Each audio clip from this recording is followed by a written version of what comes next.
என் உள்ளங்கைகளில் உன்னை வரைந்திருக்கிறேன் என்று கர்த்தர் சொல்கிறார். அவர்கள் கண்களுக்கு முன்பாக உன்னை மேன்மைப்படுத்துவேன். உன்னோடே போராடினவர்களை தேடியும் காணாதிருப்பாய். நாளில் கூட கர்த்தர் நமக்கு தருகிற ஒரு வார்த்தை, வார்த்தை, வார்த்தை, வார்த்தை. அதை ஒருவனும் பூட்ட மாட்டான்.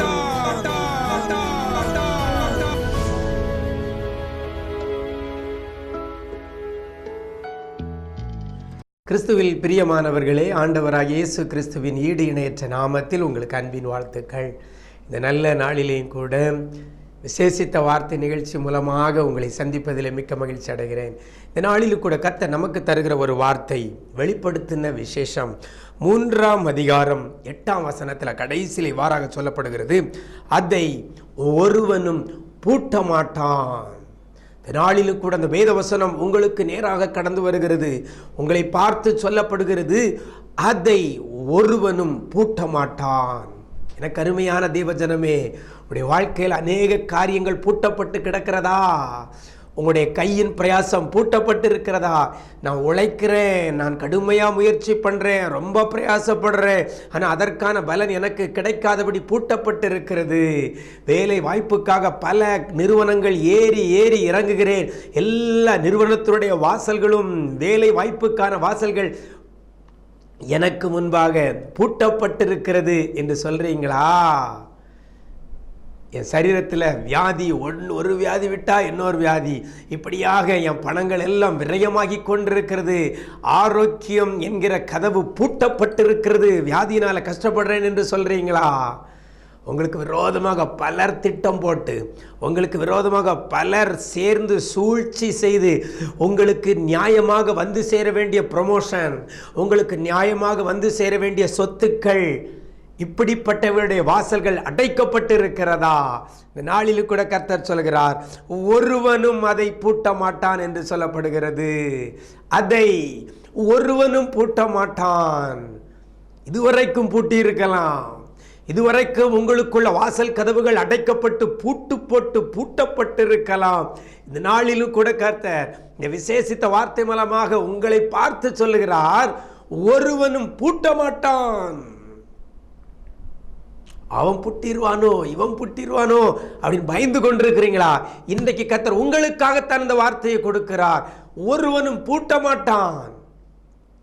இன்னைக்கு நிறைய பேர் இந்த காரியங்களை குறித்து பயந்து கொண்டிருக்கிறோம். அவங்க எனக்கு விரோதமாக அதை செஞ்சிருவாங்களோ, இவங்க இன்னாரை பிடிச்சி இப்படி வந்துடுவாங்களோ, இப்படி பல யோசனைகளோடு கூட இந்த வார்த்தையை கேட்டுக்கொண்டிருக்கிற தேவஜனமே, உங்களை பார்த்து அந்த வார்த்தை வருகிறது, ஒருவனும் பூட்ட மாட்டான். அப்படின்னா ஒருவனாலையும் பூட்ட முடியாது.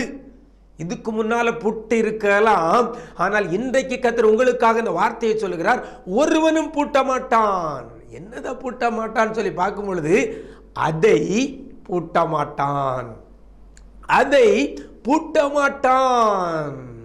அதைனா எதைன்னு சொல்லி பார்க்கும்போது அந்த வசனத்தில் முன்னால் சொல்லப்பட்டிருக்கிறது, ஆண்டவர் சொல்கிறார், திறந்த வாசலை உனக்கு முன்பாக வைத்திருக்கிறேன்.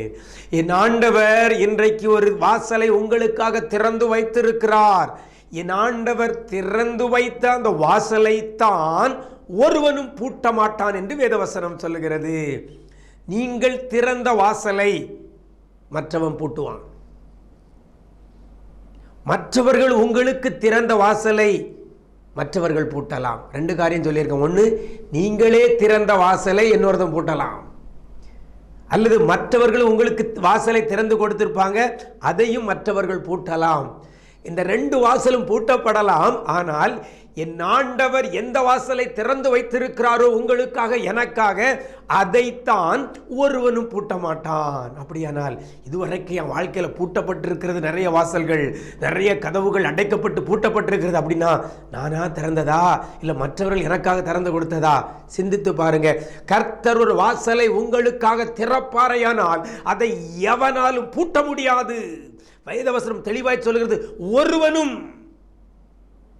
ஒருவனும் அதை பூட்ட மாட்டான் என்று சொல்லப்பட்டிருக்கிறது. அப்படியானால் இன்னைக்கு நாம தேவ சமூகத்தில் காத்திருக்க போற ஆண்டவரே, எனக்காக நீர் ஒரு வாசலை திறங்க, என் தொழிலில் ஒரு வாசலை திறங்க, என் சரீர ஆரோக்கியத்தில் ஒரு வாசலை திறங்கப்பா, என் பிள்ளைகளுடைய எதிர்கால வாழ்க்கையில் ஒரு வாசலை திறங்க. நீங்க திறந்தா தான் அதை ஒருவனும் பூட்ட முடியாது. நானா திறந்தா அல்லது எனக்கு உறவினர்கள் திறந்து கொடுத்தா, எனக்கு அறிவுமானவர்கள் நண்பர்கள் திறந்து கொடுத்தா அது எப்போ வேணாலும் பூட்டப்படலாமே. நீர் எனக்காக ஒரு வாசலை திறங்கப்பா இன்னைக்கு கேட்க போறீங்க.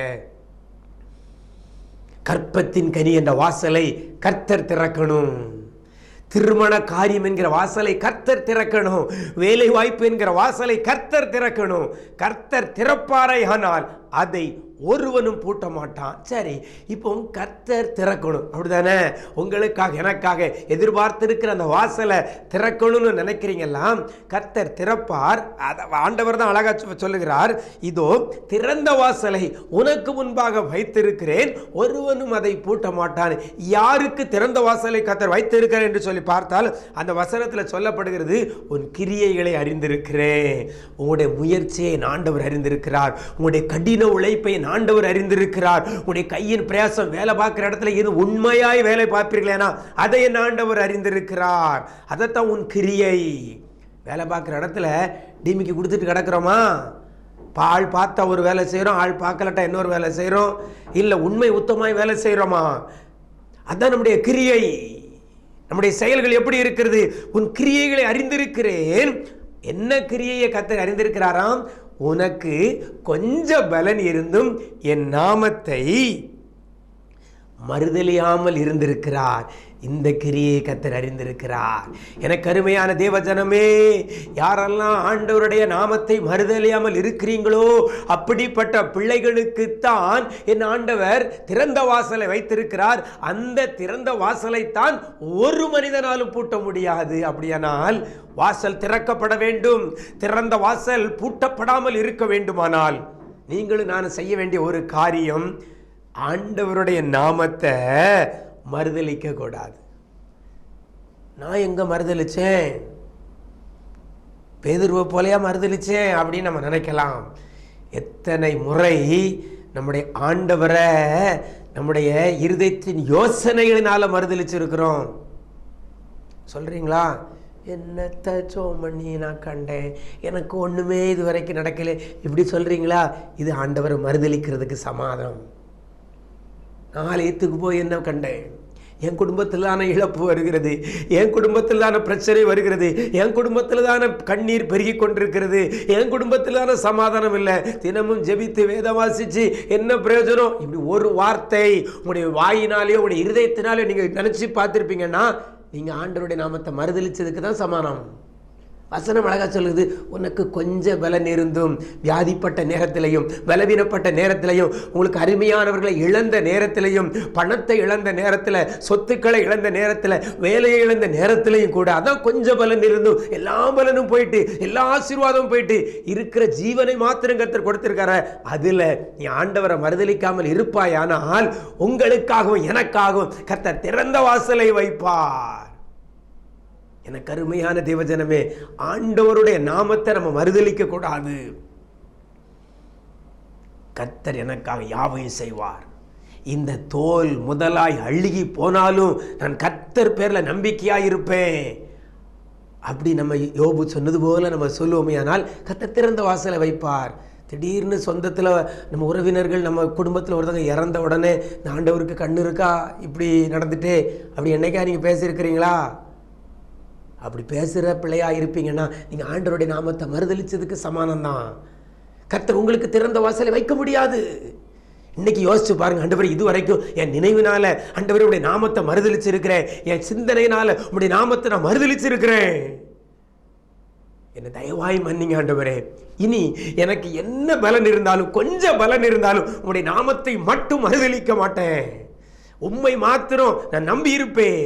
எனக்கு திறந்த வாசலை வைங்கப்பா, அதை ஒருவனும் பூட்ட மாட்டான் என்று சொல்லி விசுவாச அறிக்கை பண்ணுங்க. பிரியமான தேவனுடைய பிள்ளைகளே, கர்த்தர் உங்களுக்காக ஒரு வாசலை திறப்பாரே, ஆனால் அதை ஒருவனும் பூட்ட முடியாது. திறந்த வாசலை நீங்க பார்க்க போறீங்க. ஒரே ஒரு காரியம், என்ன நடந்தாலும் ஆண்டவரை மட்டும் விட்டுட்டு பின்வாங்கி போயிடாதங்க. அவருடைய நாமத்தை மாத்திரம் மறுதலிக்காதங்க. கர்த்தர் உங்களுக்கு திறந்த வாசலை வைப்பார், அதை ஒருவனும் பூட்ட மாட்டான். God bless you. நாம் ஜெபிப்போமா?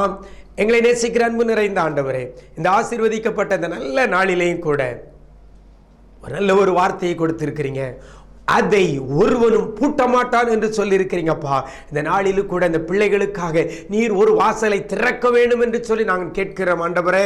என்னோடு கூட இணைந்து ஜெபிக்கிற அந்த வார்த்தையை கேட்டுக்கொண்டு ஜெபிக்கிற ஒவ்வொரு பிள்ளைகளுக்கும் ஒரு திறந்த வாசலை என் ஆண்டவர் வைத்து அதை ஒருவனும் பூட்டக்கூடாதபடி என் ஆண்டவர் நீர் பாதுகாக்க போறதற்காக நன்றி செலுத்துகிறோம். யாரெல்லாம் நீர் சொன்னபடி கொஞ்ச பலன் இருந்தும் உம்முடைய நாமத்தை மறுதலிக்காமல், கொஞ்ச பலன் இருந்தும் உம்முடைய நாமத்தை மறுதலிக்காமல் யாரெல்லாம் உண்மையே நம்பி இருக்கிறார்களோ, யாரெல்லாம் உண்மையே சார்ந்து இருக்கிறார்களோ, அப்படிப்பட்ட பிள்ளைகளுக்கு ஒரு திறந்த வாசலை நீர் வைத்து அதை ஒருவனும் பூட்டக்கூடாதபடி என் ஆண்டவர் நீர் பாதுகாக்க போறதற்காக நன்றி செலுத்துகிறோம். ஒவ்வொரு காரியத்திலே ஒரு திறந்த வாசலை வைங்கப்பா. பிள்ளைகளுக்கு இதுவரைக்கும் அடைக்கப்பட்ட வாசல்கள், பூட்டப்பட்ட வாசல்கள் இன்னைக்கு நீர் திறக்க போறதற்காக நன்றி செலுத்துகிறோம். பொருளாதார வாசலை பிள்ளைகளுக்காக நீர் திறக்க போறதற்காக நன்றி செலுத்துகிறோம். வேலை வாய்ப்பு வாசலை பிள்ளைகளுக்காக நீர் திறக்க போறதற்காக நன்றி செலுத்துகிறோம்.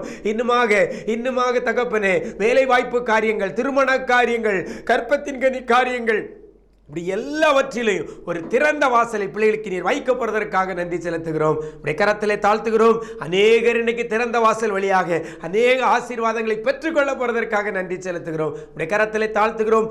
பேசுவின் மூலம் ஜெபிக்கிறோம் நல்ல பிதாவே. ஆமேன், ஆமேன். பிரியமானவர்களே, கர்த்தர் உங்களுக்காக ஒரு திறந்த வாசலை வச்சிருக்கிறாரு. அந்த வாசலை ஒருவனும் பூட்டான். God bless you.